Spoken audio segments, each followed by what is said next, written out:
ಯಲಹಂಕ ವಿಧಾನಸಭಾ ಕ್ಷೇತ್ರದ ಜನಪ್ರಿಯ ನಾಯಕರು,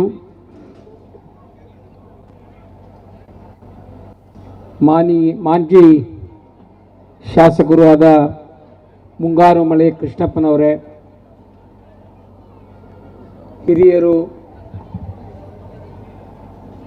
ಮಾಜಿ ಶಾಸಕರು ಮತ್ತು ಮಾಜಿ ರಾಜ್ಯದ ಅಧ್ಯಕ್ಷರಾದ ಕುಮಾರಸ್ವಾಮಿ ಅವರೇ,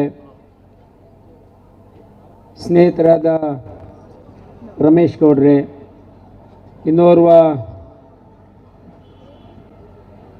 ಡಾಕ್ಟರ್ ನಮ್ಮ ಮಾಜಿ ಶಾಸಕರು ಆತ್ಮೀಯರಾದ ಡಾಕ್ಟರ್ ಶ್ರೀನಿವಾಸ ಮೂರ್ತಿ ಅವರೇ,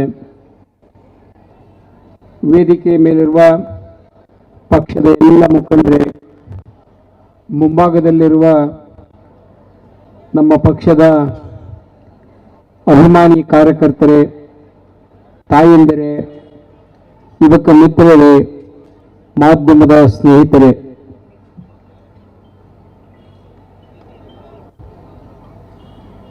ಇಪ್ಪತ್ತೈದು ವರ್ಷಗಳನ್ನು ಈ ಜಾತ್ಯತೀತ ಜನತಾದಳ ಸ್ಥಾಪನೆಯಾದ ಮೇಲೆ ಪೂರೈಸಿದ್ದೇವೆ.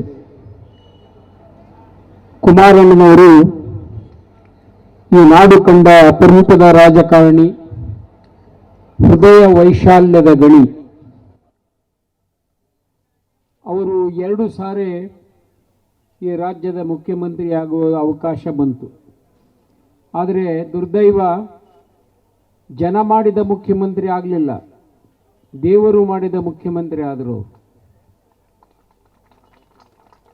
ನಾವ್ಯಾರೂ ಕೂಡ ಬಹುಮತದ ಸರ್ಕಾರವನ್ನು ರಚನೆ ಮಾಡೋದಕ್ಕಾಗಲಿಲ್ಲ. ಅನಿವಾರ್ಯವಾಗಿ ಒಂದು ಸಾರಿ ಬಿಜೆಪಿಯ ಜೊತೆ ಸರ್ಕಾರ ರಚಿಸಿದ್ವಿ, ಇನ್ನೊಂದು ಸಾರಿ ಕಾಂಗ್ರೆಸ್ಸಿನ ಜೊತೆ ಸರ್ಕಾರವನ್ನು ರಚಿಸಿದ್ವಿ. ಅವರು ಮುಖ್ಯಮಂತ್ರಿ ಆದ ಅವಧಿಯಲ್ಲಿ ಅವರು ಕೊಟ್ಟಂತ ಕಾರ್ಯಕ್ರಮಗಳು, ಈ ನಾಡು ಎಂದೂ ನೋಡಿದ ಕಾರ್ಯಕ್ರಮಗಳನ್ನು ಈ ಜನತೆಗೆ ಕೊಟ್ಟರು. ಕುಮಾರಸ್ವಾಮಿ ಅವರು ಎಲ್ಲಿ ಹೋಗ್ತಿದ್ರು ಮುಖ್ಯಮಂತ್ರಿಗಳಾಗಿ, ಅಲ್ಲಿ ಮೊದಲು ಭೇಟಿ ಆಗ್ತಾ ಇರೋದು ಅಂಗವಿಕಲರನ್ನ. ಅಂಗವಿಕಲರು ಅವ್ರಿಗೆ ಕಣ್ಣಿಗೆ ಕಂಡ್ರೆ